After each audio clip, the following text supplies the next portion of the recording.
আসসালামু আলাইকুম ওয়া রাহমাতুল্লাহি ওয়া বারাকাতুহু। আলহামদুলিল্লাহ, মহান আল্লাহ সুবহানাহু ওয়া তাআলার দরবারে লক্ষ কোটি শুকরিয়া জ্ঞাপন করছি যে মহান রব্বুল ইজ্জাত ওয়াল জালাল জিলকদ মাসের প্রথম জুমায় আমাদেরকে তার ঘরে আসার তৌফিক দান করলেন। এজন্য শুকরিয়া আদায় করি আলহামদুলিল্লাহ।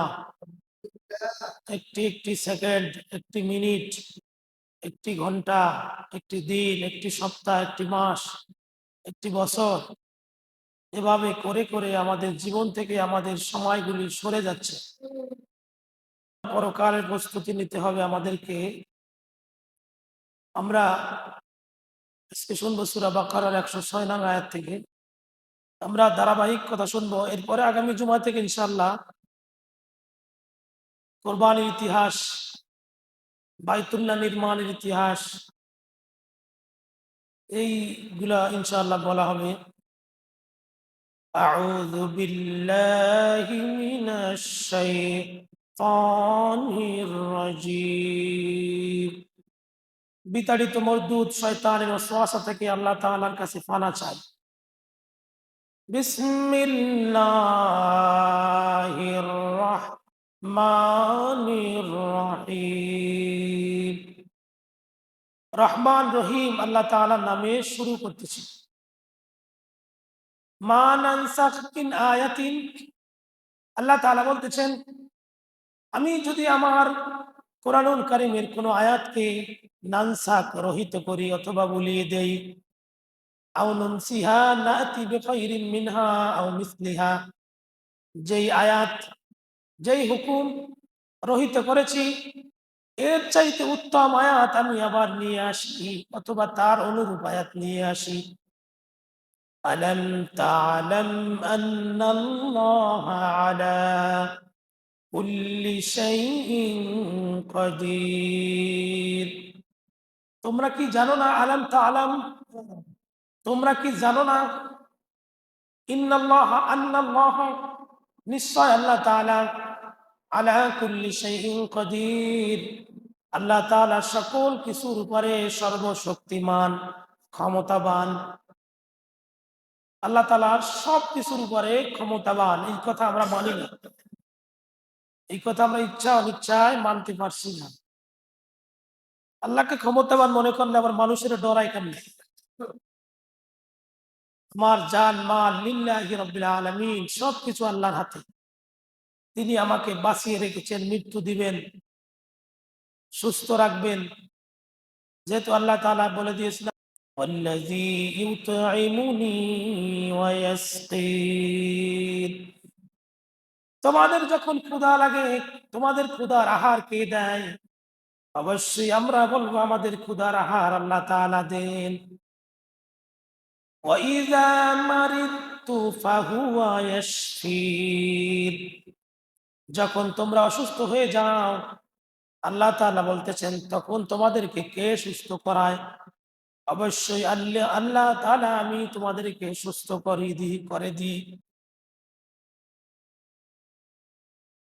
কোরআনের ৬,৬৬৬ খানা আয়াতের মধ্যে কিছু আয়াত আছে যেই আয়াতগুলোর কোরআন তেলাওয়াতে পড়তে হবে, কোরআনের মধ্যে আছে, কিন্তু এই আয়াতের অর্থ এবং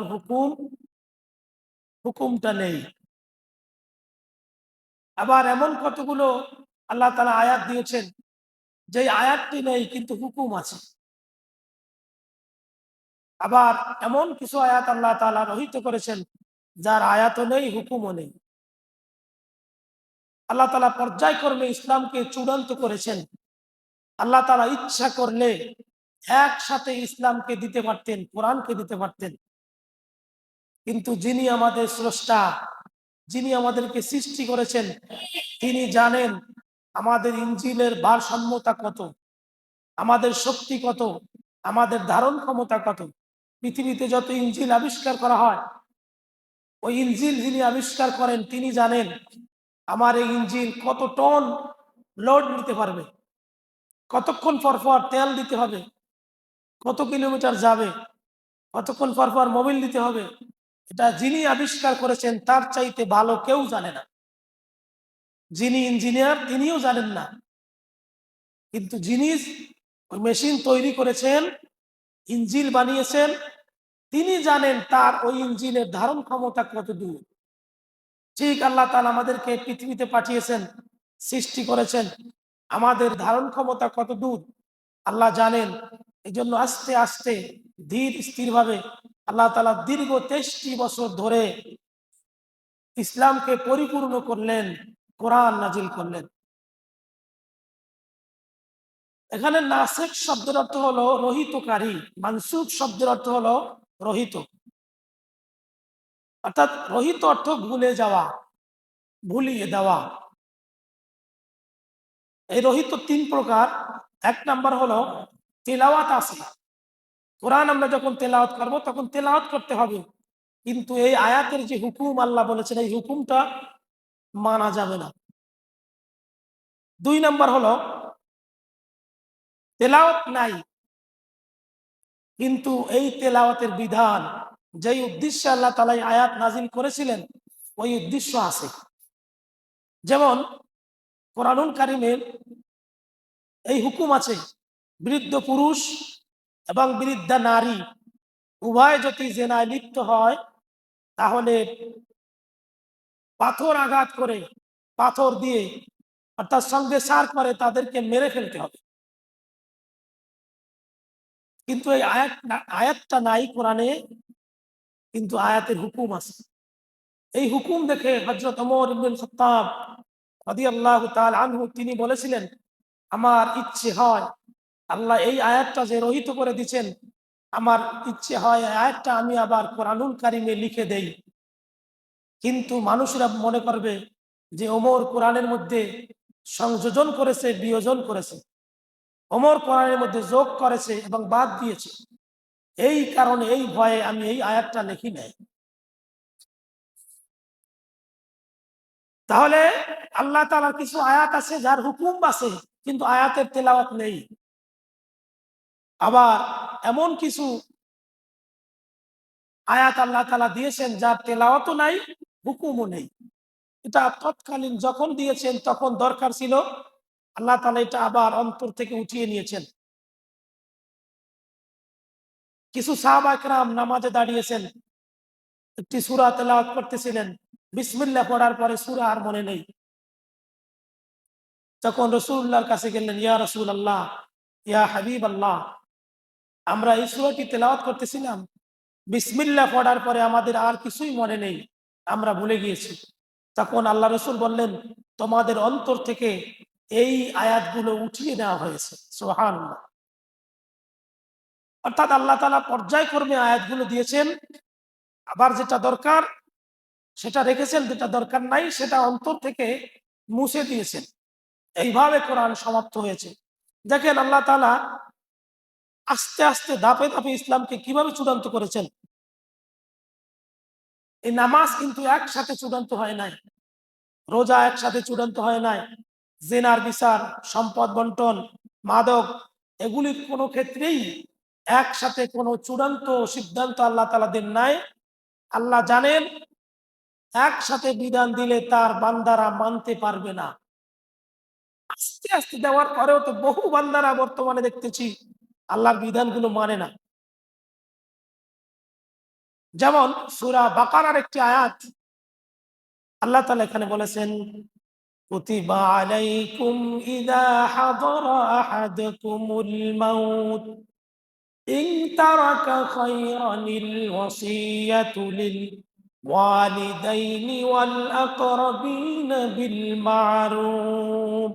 কুতিবা আলাইকুম, তোমাদের উপর ফরজ করা হয়েছে, ইযা হাদারা আহাদাকুমুল মাউত, তোমাদের সামনে যখন মউত, মৃত্যু উপস্থিত হয়ে যাবে, ইন তারাকা খায়রানিল ওয়াসিয়াতু লিল ওয়ালিদাইন, তোমাদের রেখে যাওয়া সম্পদের, এই রেখে যাওয়া সম্পদ থেকে ওসিয়ত করবে। অর্থাৎ মারা যাওয়ার আগে আল্লাহ তাআলা বলেছেন প্রত্যেক ব্যক্তি যখন বুঝতে পারবে, সে যখন মারা যাবে যে আমি মরে যাব কিছুক্ষণ পরেই, তখন মারা যাওয়ার আগে সে ওসিয়ত করবে যে আমার এই সম্পদ থেকে আমার আব্বাকে এত দিবে, আমার মাকে এত দিবে, আমার সন্তানকে এত দিবে। এইভাবে আল্লাহ তাআলা ইসলামের প্রাথমিক যুগে ওসিয়তকে যাকে আমরা আঞ্চলিক ভাষায় ওসি বলি। এই ওসিয়তকে আল্লাহ তাআলা ফরজ করেছিলেন, কিন্তু পরবর্তীতে আল্লাহ তাআলা দেখলেন এই ওসিয়াত বান্দারা মানতেছে না। এই জন্য আল্লাহ তাআলা ওসিয়াতের আয়াত আছে, এর হুকুমটা উঠিয়ে নিয়েছেন। এই আয়াতটা কোরআনে লেখা আছে, কিন্তু এই ওসিয়াতের হুকুম নেই। কেননা আল্লাহ জানেন বান্দা লোভী, এই বান্দারে ওসি করতে বললে সে আমার হুকুম মতো সে ওসিয়ত করবে না। এই জন্য আল্লাহ তাআলা নিজেই ওসিয়ত করেছেন, ইউসিকুমুল্লাহু ফি আওলাদিকুম লিযাকারি মিসলু হাজ্জিল উনসায়াইন। সূরা নিসার 11 নম্বর আয়াত, লম্বা একটি আয়াত। এখানে সম্পদ বন্টনের বিস্তারিত বর্ণনা আল্লাহ তাআলা করেছেন। এই ইসলামিক প্রাথমিক যুগে ওসিয়ত ছিল সম্পদের ওসিয়ত করা, যা এখন এই হুকুমটা নেই। ইসলামের প্রাথমিক যুগে নামাজ ছিল মোট 4 রাকাত। 2 রাকাত ফজরের নামাজ এবং 2 রাকাত মাগরিবের নামাজ। মেরাজের আগে মেরাজের আগে উম্মতের উপর নামাজ ফরজ ছিল 2 ওয়াক্ত। এক ওয়াক্ত হলো ফজর, আর এক ওয়াক্ত হলো মাগরিব। 2 ওয়াক্তের মধ্যে ফজরে 2 রাকাত ফরজ, মাগরিবের 2 রাকাত ফরজ। এই মোট 4 রাকাত ফরজ নামাজ উম্মতের উপর ফরজ ছিল। এটা মেরাজে যাওয়ার আগে। মেরাজ থেকে আল্লাহ তাআলা রাসূল 5 ওয়াক্ত নামাজ লাভ করলেন, তখন আল্লাহ তাআলা ফরজ নামাজ দিয়েছেন 5 ওয়াক্তেতে 10 রাকাত। এখন ফরজ আছে 17 রাকাত। 5 ওয়াক্ত নামাজে আমরা ফরজ নামাজ পড়ি 17 রাকাত, কিন্তু মেরাজে চূড়ান্ত হয়েছে 5 ওয়াক্ত নামাজে 10 রাকাত ফরজ। 5 দুগুণে 10, প্রতি ওয়াক্তে 2 রাকাত করে নামাজ ফরজ ছিল। মেরাজ থেকে ফেরার পরে, হিজরতের পরে আল্লাহ তাআলা এই নামাজকে চূড়ান্ত করেছেন এবং 5 ওয়াক্ত নামাজে 17 রাকাত ফরজ নামাজ বাড়িয়ে দিয়েছেন। যে ইসলাম ধাপে ধাপে চূড়ান্ত হয়। ইসলামের প্রাথমিক যুগে মদ খাওয়া জায়েজ ছিল। এরপর আল্লাহ তাআলা বললেন ইসমুহা কাবীর, এর মধ্যে গুনাহ আছে, ক্ষতি বেশি। এরপর আল্লাহ তাআলা চূড়ান্ত আয়াত নাজিল করে বলে দিলেন এই মদ আর খাওয়া যাবে না। এইভাবে ইসলামের প্রত্যেকটি বিষয় আস্তে আস্তে চূড়ান্ত হয়েছে।